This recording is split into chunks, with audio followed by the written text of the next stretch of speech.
Clarice já bem me apresentou, né? Eu sou Marcos Túlio, sou médico veterinário, juiz de criação e seleção da raça pastor alemão, árbitro CBKC, SBCPA, e a gente vai falar referente ao rastreador brasileiro, essa raça nobre e empolgante para nós brasileiros. E no próximo slide, a gente vai iniciar o nosso bate-papo com esse breve comentário aqui que está no padrão original da raça. Tá? Esse comentário, né, que diz: esta raça, ao contrário de outras que foram formadas por cruzamento de várias raças, foi conseguida pelo aprimoramento e mistura de variedades do American Foxhound, ou seja, o Hold, o Blue Tick e o Vanderhold, e também o Foxhound americano. Portanto, a bem dizer da verdade, não houve cruzamento, mas seleção judiciosa, por consanguinidade vertical e, sobretudo, pela grande força mutadora da genética funcional. O clima do Brasil também influindo na pelagem. Este tipo de cão começou a ser criado pelo grande caçador Oswaldo Aranha Filho e chamado rastreador brasileiro. A denominação vem das qualidades demonstradas por esta raça durante as caçadas, principalmente da onça sul-americana. Este pedaço desse texto foi tirado do resumo histórico do padrão original da raça, do padrão número 1. E o que a gente fala é que o rastreador brasileiro é uma raça que ela foi formada a partir da seleção de cães de outras raças do grupo 6, outros cães sabujos, que foram comprados pelo Oswaldo Aranha, a gente vai já ver a história, e fez os acasalamentos em cima desses cães. Inclusive, outras raças que a gente pode falar é o nosso veadeiro brasileiro, né? Os cães veadeiros, que não são a raça veadeira, são cães veadeiros, são aqueles cães que foram trazidos pelos ingleses, na época foram trazidos pelos ingleses, na época das construções das grandes ferrovias, foram trazidos cães das raças Foxhound americano, Foxhound inglês, e esses cães acasalaram aqui e formaram uns cães que chamavam de cães veadeiros. E no próximo slide, a gente vai falar do resumo histórico da raça. Nasceu em 4 de setembro de 1921, né? Oswaldo Godoy Aranha, mais conhecido como Oswaldo Aranha Filho, né? Filho do casal Delfinda e do chanceler Oswaldo Aranha, né? Filho do chanceler Oswaldo Aranha, que foi também ministro aqui no governo de Getúlio Vargas, né? A família se radicou no Rio de Janeiro. O Oswaldo Aranha Filho foi um pioneiro também na criação de cavalos árabes e o idealizador do rastreador brasileiro. Tá? Como a gente já falou anteriormente, a raça ela foi originada por seleção genética. Através dos cruzamentos,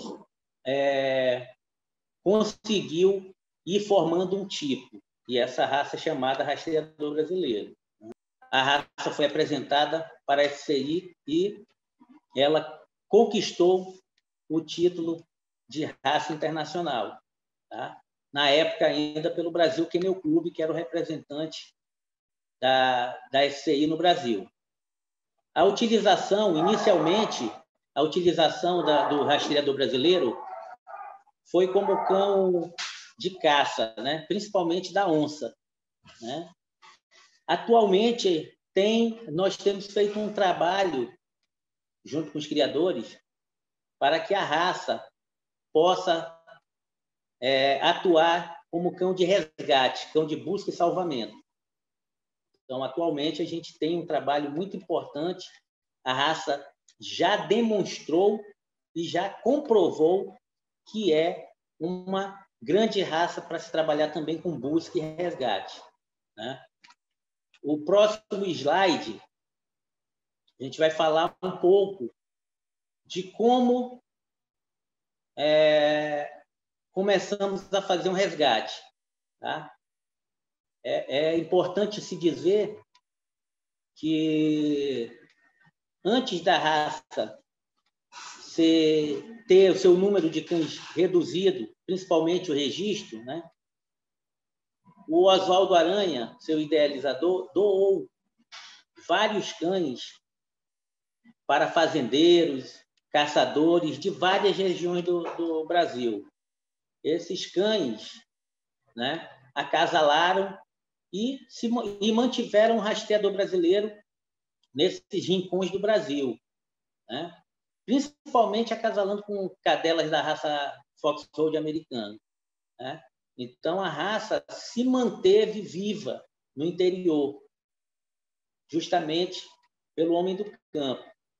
O Oswaldo Aranha, quando doou esses cães a fazendeiros e caçadores, o objetivo era receber de volta o conhecimento do trabalho dos cães no dia a dia do campo. Tá? Então, com essa perspectiva, a gente acreditava que a raça ainda sobrevivia no interior do Brasil, nas cidades do interior do Brasil. E a revista Cães e Cia foi muito importante também pelo fato de sempre estar fazendo reportagens de raças nacionais. Sempre o rastreador brasileiro aparecia nessas reportagens como raça distante do reconhecimento oficial, né? Os sinófilos Paulo Azevedo, que na época era presidente do Conselho do Conselho Sinotécnico, do Conselho Sinotécnico, e o Luiz Cabral, árbitro Luiz Cabral, tentaram fazer o resgate do rastreador brasileiro nos anos 80. Né? Foi iniciado ali um trabalho de resgate por esses dois sinófilos. Né? Mas só mais tarde, nos anos 2000, o Vitor Jones, da Bahia, criador de dog brasileiro, ele criou o grupo de apoio ao resgate do rastreador brasileiro, exatamente porque a raça não tinha perspectiva de voltar para a sinofilia oficial. Então, Vitor Jones criou esse grupo no antigo Orkut, na rede social do antigo Orkut, tinha um site e as pessoas que liam a história se comoviam e algumas começaram a fazer cadastro com o Vitor Jones. Preparou um cadastro para cadastrar os primeiros cães e criadores. Tá? Em 2009, mais ou menos, eu, Marcos Túlio, e o biólogo Igor Souza, que é meu primo, iniciamos um resgate aqui no Amazonas. Tá? Eu lembrei de algumas matérias da revista Cães e Cia, havia visto animais com um tipo muito parecido com o rastreador brasileiro num sítio da minha família, que fica localizado na BR-174, quilômetro 23, Manaus, Boa Vista, e identifiquei cães muito parecidos. Então, juntamente com o Igso, a gente começou a fazer esse trabalho. Descobrimos o Vitor, né? Passamos a ter contato com o Vitor, e a nossa experiência junto ao pastor alemão, a gente organizou aqui algumas fichas de cadastro, né? Quando a gente ia atrás de cães para cadastrar, a gente levava um sinômetro, balança, fotografava os animais. Tá? A gente conseguiu também que o site americano Pedigree Database incluísse o rastreador brasileiro, né? E aí começamos a organizar o pedigree do rastreador brasileiro nesse site, né? Então, o resgate começou aí. Lembro aqui, né, a situação quando a gente ia cadastrar esses animais, né, que, em sua grande maioria, eram utilizados por sitiantes em busca de alimentação, na caça de subsistência. Então, esses animais eram quase que membros da família. E devido a leis de caça no país, quando a gente procurava essas pessoas, elas ficavam com medo, achavam que a gente era de algum órgão ligado à fiscalização ambiental, então a gente tinha que ter muito cuidado para se aproximar, né? Mas conseguimos. E aí, outro relato histórico do resgate da raça foi o doutor José Mário de Carvalho Neto, que na época era presidente do Amazonas Kennel Club, né? A gente mostrou esse trabalho que a gente estava fazendo, a gente tem tudo registrado, temos tudo registrado numa ata desde dos primeiros cães que a gente cadastrou, junto com o Vitor Jones, né? E o José Mário, naquela época, a gente já tinha a ideia também de colocar o rastreador como cão de busca e resgate, né? Então, já naquela época, a gente começou a treinar um filhotinho que a gente doou para o grupo Sussuarana, que é um grupo civil que trabalha com busca e salvamento, e fizemos um vídeo. Esse vídeo o Zé Mário mostrou em uma das assembleias da CBKC para alguns juízes, alguns amigos, inclusive para o doutor Sérgio de Castro, que na época era o presidente, e as pessoas que viram ficaram encantadas com aquela situação, né? De o cachorro servir, né, como cão de busca e salvamento. Ali era o começo, né? Também ao Janote Coelho, que é o coordenador do Conselho do Cão Funcional, foi muito importante. O Janote ajudou muito a raça, sempre tem ajudado, né? Inclusive, o rastreador brasileiro, hoje, a gente também utiliza o programa oficial da CBKC, Cão Funcional, que é um programa oficial, para certificar os rastreadores brasileiros, né? O Cão Funcional Trilha, né? A gente já fez algumas certificações de rastreador brasileiro nessa modalidade, nessa prova do cão funcional. Então, o Janote também é uma pessoa muito importante dentro do resgate, não só o resgate dentro da CBKC, como o resgate lá na FCI. Ele foi muito importante, sempre colaborou, né? Inicialmente, o rastreador brasileiro foi reconhecido pela CBKC em dezembro de 2012. Dezembro de 2012, a CBKC passou a registrar novamente o rastreador brasileiro. Mas aí a raça entrou no grupo 11, raças não reconhecidas pela FCI, né? E aí, depois de algum tempo de trabalho, a raça vem se consolidando, vem participando de eventos oficiais da Confederação Brasileira de Sinofilia. A raça passa a compor como raça de trabalho no programa do Cão Funcional. E aí, em novembro do ano passado, depois de um árduo trabalho do Conselho Sinotécnico, a quem eu parabenizo aqui o Cláudio Rossi e os demais do Conselho Sinotécnico, que foram incansáveis para a manutenção e reformulação do novo padrão do rastreador brasileiro, né? Um padrão que foi aí consolidado, respeitando tudo o que o idealizador da raça, Oswaldo Aranha, pensou, né? E aí, em novembro de 2021, esse resgate, esse sonho, o sonho da FCI foi conquistado. Novembro de 2020, a gente retorna como raça internacional pela Federação Sinológica Internacional. Então, esse é um pouco do resgate do rastreador brasileiro depois de sua extinção. No próximo slide, nós vamos começar a entrar agora no padrão da raça, né? Esse slide aqui, a gente fez questão de colocar essas imagens. Aqui a imagem da esquerda, né? Que é o padrão original da raça. Esse padrão foi publicado no anuário do BKC em 1968. Tá? O padrão foi cedido para mim pelo amigo Paulo Godinho, né? Tenho muito a agradecer. E aí, no resumo aqui, a gente já coloca aqui a situação da classificação na FCI, que essa é a classificação que hoje do rastreador brasileiro se encontra o grupo 6, sabus de farejadores e raças assemelhadas. Seção 1, sabus de farejadores. 1.1, sabujo de grande porte. O padrão é o número 275, de 1º de setembro de 1967. Essa foi a data publicada do primeiro padrão. E agora o novo reconhecimento, o novo padrão, ele foi datado do dia 27 de novembro de 2020. Dito isso, vamos para o próximo slide, que são as características do rastreador brasileiro.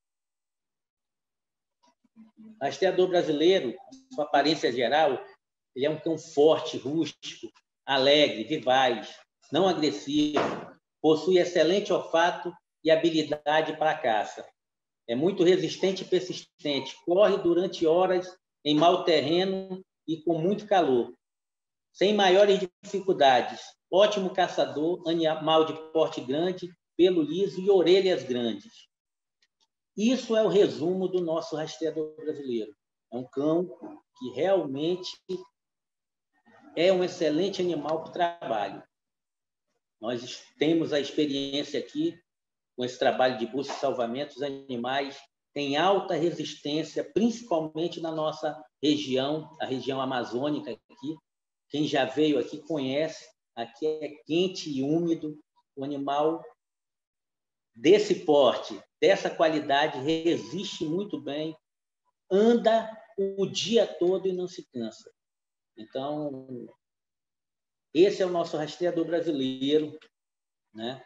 E vamos para o próximo slide, que é o comportamento e temperamento, né?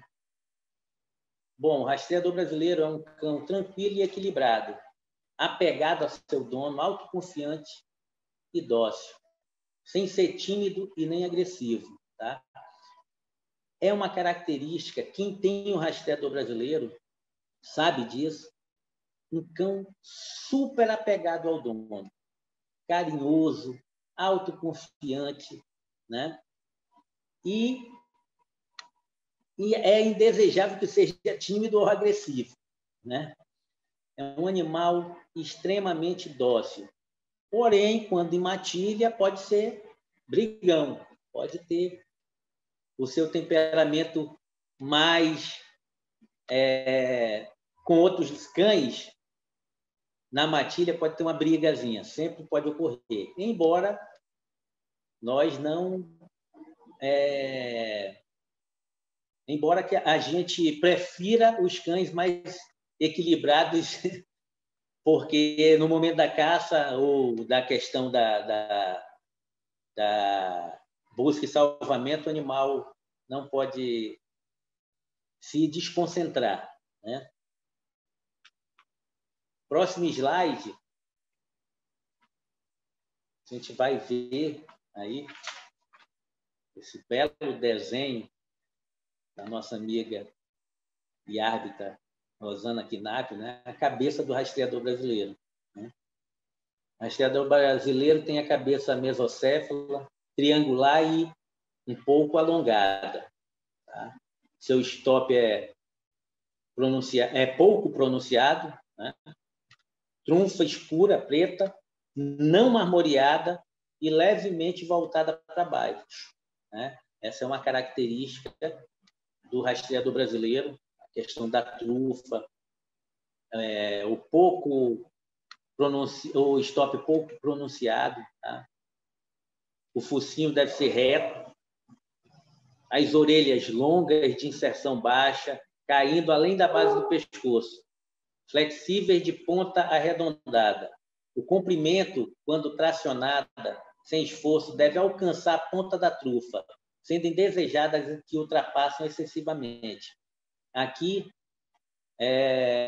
chamo a atenção, principalmente aos colegas árbitros, né, no momento do julgamento, que tenham atenção, né, quanto à inserção, quando o animal não está em atenção, que a inserção seja na direção do olho, né? A inserção da orelha seja na direção do olho. Bordas arredondadas. Ao confirmar o tamanho na ponta do nariz da trufa, né, elas não devem ser excessivamente grandes.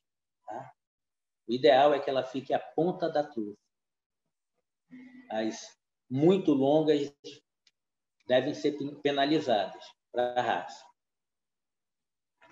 No próximo slide,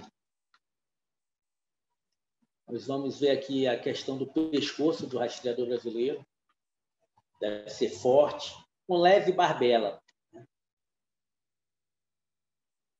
Cães com muita pele a gente precisa evitar, né? Os animais têm pouca barbela e deve ser um pescoço forte e combine também com o tamanho da cabeça.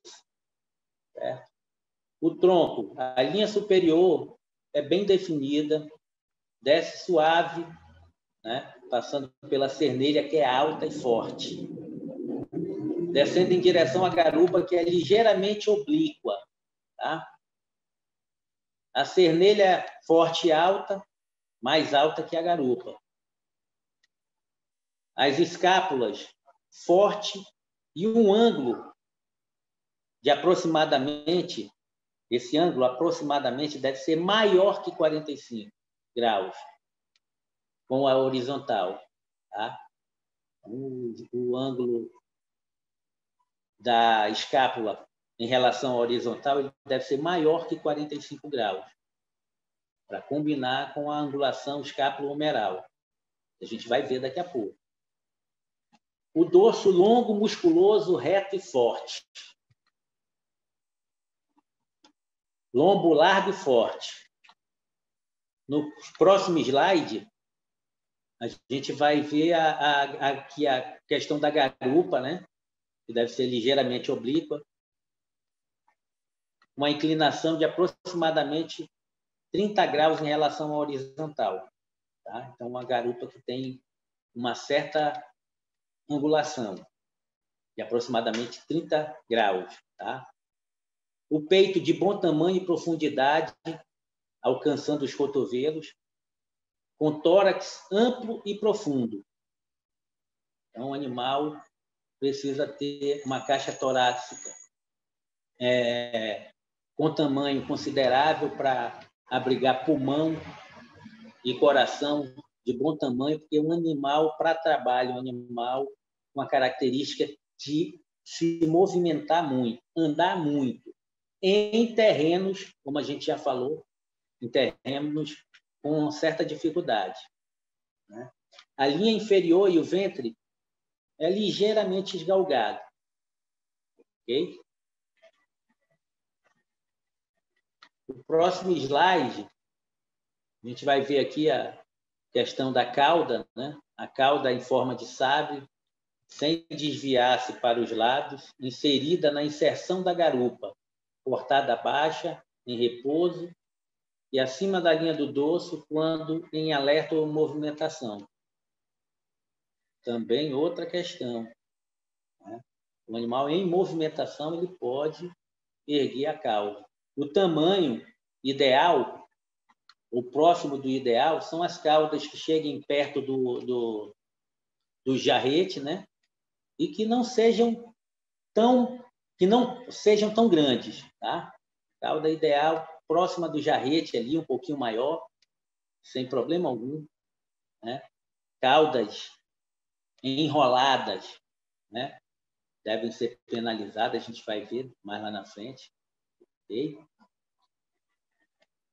Os membros anteriores,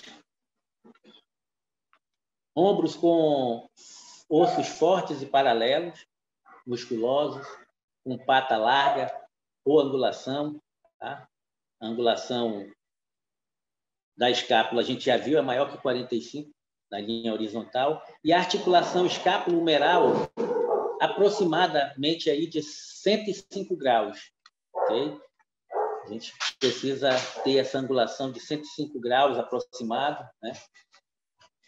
Que é o que a gente se espera de um animal que precisa de uma boa movimentação. Um animal que a gente pode dizer que é um trotador. Né? O posterior, musculoso, com boa angulação jarrete firme, com angulações simétricas moderadas, patas largas, né? Chamamos a atenção aqui para a questão das unhas, né? Da coloração de unha, né? Os cães com pelagem clara podem ter unhas claras, mas os cães preto com marcação fulvo devem ter unhas pretas, devem ter uma boa pigmentação quanto a isso. O próximo slide, a gente vai verificar a questão da movimentação, né? A movimentação deve ser uma movimentação fluente, apresentando boa cobertura de solo, com passadas amplas, balanceadas. Ao trote, pode erguer a cauda um pouco acima da linha do dorso. Então, na movimentação, o animal pode erguer a cauda acima da linha do dorso, não vai comprometer em nada a questão do seu equilíbrio. A pele deve ser escura e assentada. Se a gente observar, na prática, os animais são muito pigmentados, a pele tem muita pigmentação escura, né? A pelagem, pelo raso, assentado, curto, denso e pouco duro ao tato. O rastreador brasileiro tem essa característica de ser um animal de pelagem curta, né? É uma das principais características também quanto à pelagem. No próximo slide, nós vamos verificar a questão da coloração. A coloração do rastreador brasileiro. Tá? Na primeira imagem, aqui à esquerda, nós temos o mosqueado preto e branco, tá? Que os criadores conhecem como azulino ou azulejo. Tá? É o nome mais comum, digamos assim, para os criadores do rastreador brasileiro, azulino ou azulejo, que é um cão de pelagem mosqueada de preto e branco, com um fundo que aparenta a coloração azul ardósia. Por isso, esse nome azulino ou azulejo, tá? Porque esse mesclado, esse mosqueado de preto e branco dá uma aparência de azul ardósia. É um cão, é uma coloração muito especial, as pessoas acham muito bonita essa pelagem, né? Essa coloração do pelo, né? Temos bastante animais com essa pelagem hoje, né? Antes, em menor número, hoje já temos um número considerável, né? E o outro cão do lado, a outra imagem do lado, é a coloração descrita como tricolor. Animais que tenham essas três cores, branco, preto e manchas fulvo, tá? Essa imagem mostra aqui um animal com a cabeça com a marcação bem fulvo, mas tem outros cães que têm a cabeça mais escura, né? A tonalidade mais escura, no preto, só com as marcações tãs na bochecha e em cima do olho, né? Também tem animais assim. E também tem animais com uma manta preta maior, tá? A gente observa muito algumas manchas pretas de maior tamanho. Pode ser uma, duas, três, tem uma variação. O próximo slide, a gente vai ver a cor, animais bicolor, né? Animais de duas cores, tá? O bicolor branco com marcação fulvo, tá? Também é um animal que tem muitos exemplares nessa coloração, branco com marcação fulvo, tá? E o bicolor branco com marcação preta, branco e preto. Esse é pouco menos comum, tá? Porque geralmente os animais que têm a marcação branco e preto, eles também trazem a marcação fulvo, tá? Então, o bicolor de branco e preto ele é mais difícil de se encontrar, né? E no próximo slide, a cor, que também é uma cor que a gente não vê muito no rastreador brasileiro ainda, né? Os criadores ainda não fizeram um trabalho em cima dessa coloração. Tem animais registrados, mas poucos animais, tá? Que é o bicolor preto com marcas FUVO. Tá? É um animal quase todo preto, tá? Com manchas FUVO em cima do olho, na bochecha, na parte inferior dos membros, né? E, às vezes, atrás da cauda, né? Então, é uma pelagem que a gente... Hoje, ela é um pouco rara para a raça, né? Mas é uma pelagem muito bonita que nós, criadores, aí, precisamos trabalhar. Mas esse é o padrão. Um animal negro com manchas FUVO na bochecha, em cima do olho e na parte inferior dos membros, né? Bom, o próximo slide, nós vamos ver aqui a questão de tamanho e peso, né? Aí vamos aqui para a altura. A altura dos machos, medida na cernelha, através do sinômetro. Aí a altura máxima, o desejável máximo é 65 e a altura mínima dos machos, 60 centímetros. Tá? Já as fêmeas, elas são um pouco menor que o macho. Medem de 63, a altura máxima, e a mínima, 56. Tá? Isso aí a gente pode colocar um para mais, um para menos, né? A questão da altura. O peso dos machos, aproximadamente de 26 a 33 quilos, das fêmeas de 21 a 30 quilos. Tá? O tamanho e o peso devem estar em harmonia com a estrutura do exemplar. E aí a gente fala da questão do um para mais, um para menos, né? Exatamente em cima da harmonia do conjunto do animal. Né? A estrutura do exemplar ele pode ter uma estrutura muito boa e passar 1 centímetro, né? Ou ser menor 1 centímetro, isso não vai influenciar tanto. Aqui a gente vai ver as faltas graves, desvio das características raciais anteriores descritas, né? Que prejudique a capacidade de trabalho do animal. Aparência fraca. Aqui eu chamo a atenção, né? A questão da aparência fraca. A gente falou já de temperamento. A rastreador brasileiro é um cão desenvolvido para caça, um cão que hoje o foco é busca e salvamento. Então, é um cão muito voltado para o trabalho. Mas nós não podemos esquecer esse tópico de faltas graves. O animal de aparência fraca, mesmo que tenha um temperamento bom, ele deve ser tirado da reprodução, tirado da criação. E o inverso também é verdadeiro.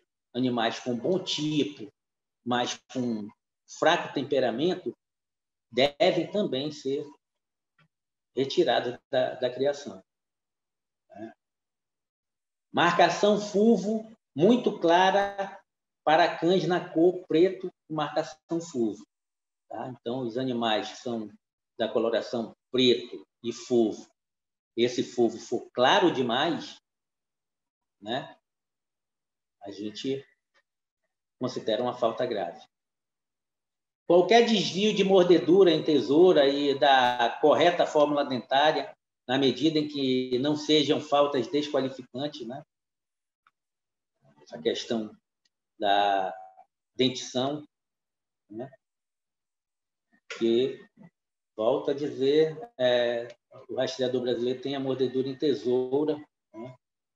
42 dentes, e a gente tem que também atentar para essa questão de dentição e mordedura. No próximo slide, faltas desqualificantes, né? Precisamos ficar atento para animais de alta agressividade, né? Ou timidez excessiva, né?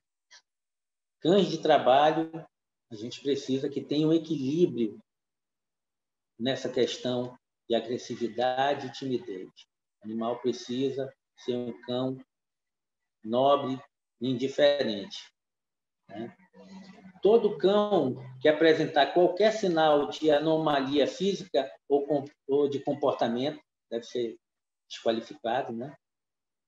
Orelhas curtas ou em forma de borboleta, né?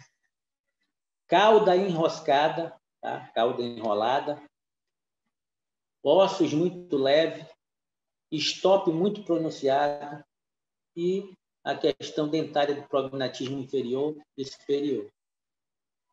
Então, a gente tem que ter atenção para todos esses detalhes para, no momento da avaliação, seja pelo criador, seja pelo árbitro, a gente primar pela excelência do nosso rastreador brasileiro, que é uma raça que está em recuperação.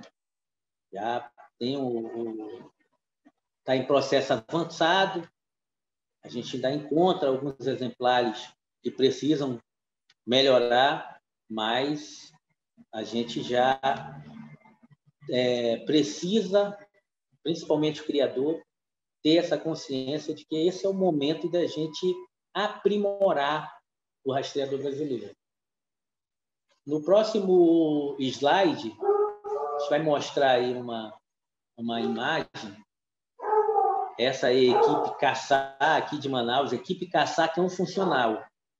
A gente faz treinamentos aqui para busca e resgate em ambiente de selva, tá? Essa equipe ela é composta de profissionais de diversas áreas, biólogos, médico veterinário, civis, militares, tá? Pessoas de ONGs voltadas a resgate de pessoas perdidas, como no caso do nosso grupo Sussuarana, que apoia muito a equipe Caçar e tem treinado junto com a gente, né? Então, esse grupo de pessoas, eu estou falando aqui no Amazonas, mas tem em Minas também, o pessoal que treina o rastreador brasileiro no main trailer, né? Tem tido sucesso também do rastreador brasileiro com a técnica do main trailer, né? Temos também vários rastreadores brasileiros nas forças de segurança pública, tanto na Polícia Militar como no Exército, na Marinha, na Aeronáutica. A gente já encontra no Corpo de Bombeiros, né? Posso citar aqui o Corpo de Bombeiros de Rondônia, né? O Corpo de Bombeiros de Roraima também tem animais. O Acre também agora já tem rastreador brasileiro, está começando um trabalho. Tem a Polícia Militar no Rio de Janeiro, o BAC, se eu não me engano, né? A Cipicães aqui do Amazonas, que foi a pioneira em utilizar esses cães, né? Como cães de busca e salvamento no ambiente de selva, né? Então, são várias instituições que já estão adotando o rastreador brasileiro nos canis como cão de busca e salvamento, né? A gente citou algumas. É uma atividade que, como falava o idealizador da RAFSA, Oswaldo Aranha Filho, o rastreador brasileiro é uma raça de alta... Agora faltou aqui a palavra o slogan do Oswaldo Aranha, mas o rastreador é uma raça de alta performance para o trabalho, tá? De alta utilidade para o país. Na verdade, era isso. O rastreador brasileiro é uma raça de alta utilidade para o país. E hoje nós estamos comprovando essa situação, não só na questão da caça. Quando a gente fala da caça, a gente fala da caça legalizada do javali, né? Que esses animais podem ser introduzidos para ajudar nessa questão, como estamos falando também na questão de busca e salvamento de animais para o trabalho, né? No próximo slide, a gente mostra aqui dois cães bem típicos, né? Duas fêmeas adultas bem típicas, um filhote bem típico, né? Com orelhas de bom tamanho, pontas arredondadas, né? São animais com uma tipicidade muito boa. No próximo slide, a gente mostra aqui, nesse próximo slide, que o rastreador brasileiro é um cão que ele quebra aquelas regras antigas de quem mexe com cão de trabalho, né? O rastreador brasileiro é um animal de beleza e funcionalidade, né? O rastreador brasileiro é uma raça de beleza e funcionalidade. E a gente tem apresentado, visto o rastreador brasileiro nas pistas de exposições de beleza da CBKC, né? Os animais têm participado, têm comprovado o fenótipo, têm comprovado a questão do temperamento, né? A aparência e o temperamento. Então, o rastreador brasileiro, desde 2013, vem participando de eventos oficiais da CBKC em todo o Brasil, né? Em especial aqui no Amazonas, no Acre, em São Paulo, né?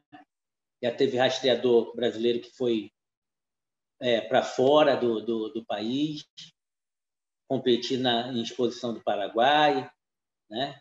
Então, a gente vem crescendo com o nosso rastreador brasileiro. E no próximo slide, a gente vai ver aí animais antigos, né? Imagens de animais do Oswaldo Aranha, né? Essas imagens foram cedidas pela Ângela, pela senhora Ângela, filha do Oswaldo Aranha, a quem a gente tem um carinho imenso, tem nos ajudado também. No próximo slide aí, mais cães do Oswaldo Aranha, né? Cães bem rústicos, bem típicos, né? Com pelagens muito parecidas, cães muito típicos, né? E se assemelham muito aos rastreadores atuais, né? Próximo slide aí, mais duas fotos aí de cães do Oswaldo Aranha. Nessa imagem aí, a gente vê um preto com fulvo, né? A gente consegue ver aí um animal dessa coloração, preto com fulvo. E no próximo slide, finalizando aí, quero agradecer a Rosana, que juntamente com o Conselho Sinotécnico da CBKC vem trabalhando para fazer um padrão comentado e com imagens que possam ilustrar o que a gente se espera do rastreador brasileiro. Segue o meu contato, meus contatos, né? Eu quero agradecer aqui, primeiramente, a Clarice, o Vitor, pela paciência e pelo convite, né? Quero agradecer aqui nosso presidente Fábio Amorim, nosso vice-presidente José Luiz de Vasconcelos, né? Por todo o apoio que tem dado ao rastreador brasileiro, inclusive nessa reta final, por resgate. Nosso muito obrigado. Obrigado aos amigos e criadores que aqui participaram dessa palestra, né? Aos amigos juízes, alguns que já tiveram a oportunidade de julgar o rastreador brasileiro. O nosso muito obrigado, né? Obrigado ao Vitor Jones, que é o presidente do grupo, hoje, Grupo de Aprimoramento da Raça Rastreador Brasileiro, esse grupo que ajudou no resgate da raça, ao Gilson Macedo, ao Rodrigo Pinheiro, do Amazonas Kennel Club, toda a diretoria do Amazonas Kennel Club, ao Janote Coelho, né? ao Paulo Godinho e a todos. Nosso muito obrigado. Estou à disposição, Clarice.